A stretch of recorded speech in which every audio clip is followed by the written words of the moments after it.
entre dans la pièce comme une brise d'été, avec un doux sourire qui sait rassurer. Chaque mot est doux comme le miel sur la vigne, mais dans son cœur se cachent de sombres desseins. Elle lui dit qu'il est unique, qu'il est plein de sagesse, tandis que ses secrets demeurent dans l'ombre de ses yeux. Avec des promesses enveloppées d'un baiser de velours, elle le conduit lentement vers un sombre détour. Ses lèvres flatteuses sont douces comme l'huile, mais sous leur éclat se cache le péril. Un cœur partagé derrière un beau visage, un piège dissimulé sous un air de grâce. Ses lèvres flatteuses disent ce que l'homme veut entendre, nourrissant l'orgueil et les flammes de la cendre. Mais la vérité dévoile ce que le charme dissimule, et Dieu connaît chaque cœur qu'il scrute et qu'il juge. Elle applaudit chacun de ses pas, bâtissant des royaumes qui ne dureront pas. Elle nourrit son ego, l'élève toujours plus haut, tout en tissant des mensonges subtils et faux. Les paroles qu'elle prononce semblent justes et sincères, pourtant le poison demeure suspendu dans l'air. Les simples écoutent et se laissent séduire par tout ce qu'au fond d'eux ils désirent croire. Ses lèvres flatteuses sont douces comme l'huile, mais sous leur éclat se cache le péril. Un cœur partagé derrière un beau visage, un piège dissimulé sous un air de grâce. Ses lèvres flatteuses disent ce que l'homme veut entendre, nourrissant l'orgueil et les flammes de la cendre. Mais la vérité dévoile ce que le charme dissimule, et Dieu connaît chaque cœur qu'il scrute et qu'il juge. Comme la femme dont Salomon nous a parlé, elle jette son filet pour mieux attirer. Par de beaux discours, elle égare son chemin et lui vole sa sagesse jour après jour sans fin. Car la flatterie n'édifie pas l'âme, elle aveugle les yeux et nourrit les drames. L'appât le plus doux peut cacher l'hameçon, comme il est écrit dans le saint livre de Dieu. Tous les sourires ne viennent pas de la vérité, tous les compliments ne portent pas de bons fruits. Discerne l'esprit, examine le chemin et pèse les paroles prononcées par les humains. Car la beauté se fane et le charme disparaît, comme l'herbe des champs qui bientôt se dessèche. Mais la vérité demeure quand tout prend fin, brillant plus fort encore que le soleil divin. Ses lèvres flatteuses sont douces comme l'huile, mais sous leur éclat se cache le péril. Un cœur partagé derrière un beau visage, un piège dissimulé sous un air de grâce. Ses lèvres flatteuses peuvent charmer la foule et recevoir longtemps les applaudissements qui roulent. Mais chaque masque un jour tombera finalement devant le Seigneur qui juge parfaitement. Seigneur, garde mes pas dans ta voie, que la vérité et la sagesse me guident chaque jour ici-bas, afin que jamais je ne sois séduit par des lèvres flatteuses qui cachent la tromperie.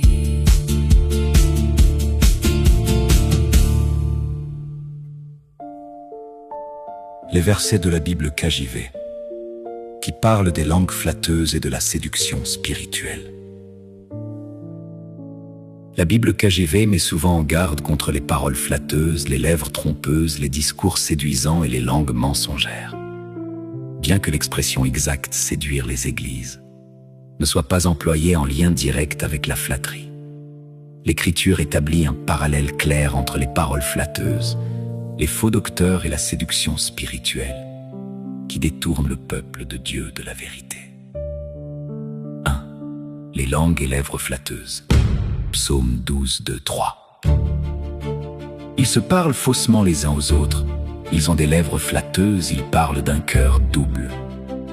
L'Éternel retranchera toutes les lèvres flatteuses et la langue qui profère de grandes choses.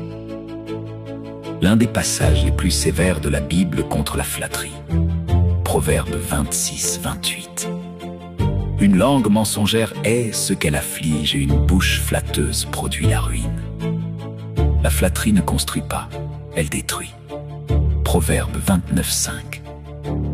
L'homme qui flatte son prochain tend un filet sous ses pas. La flatterie est présentée comme un piège. Psaume 5:9.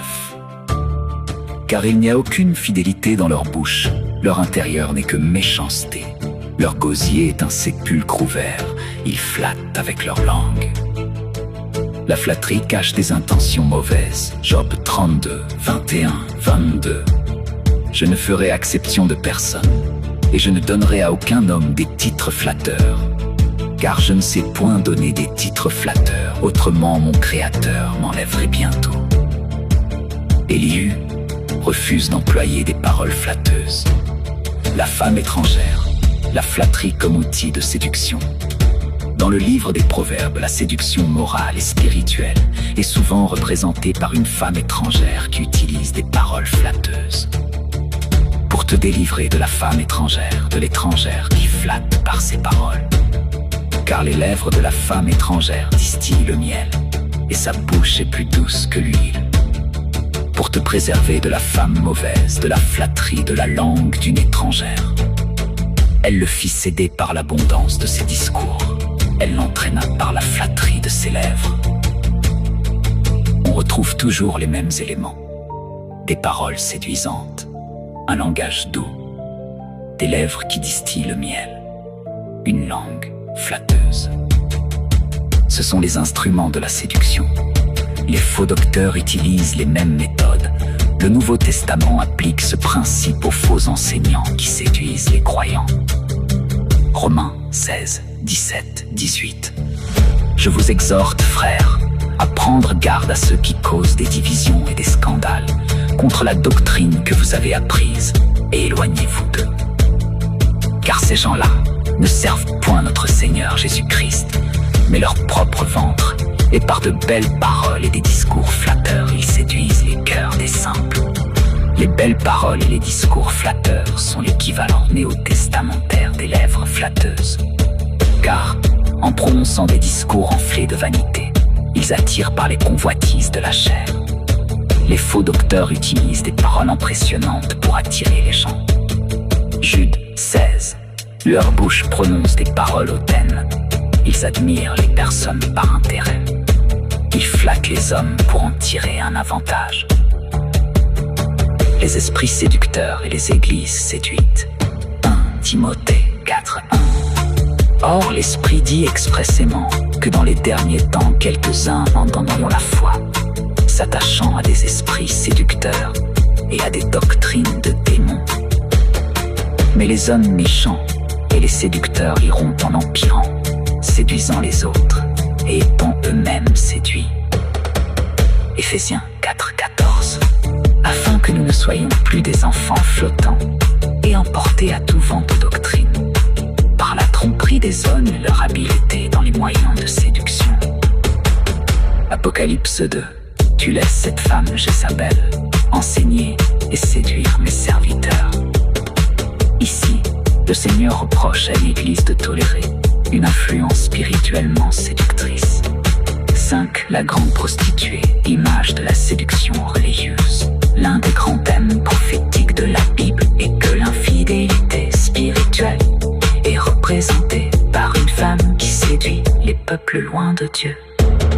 Je te montrerai le jugement de la grande prostituée, avec laquelle les rois de la terre se sont livrés à la fornication.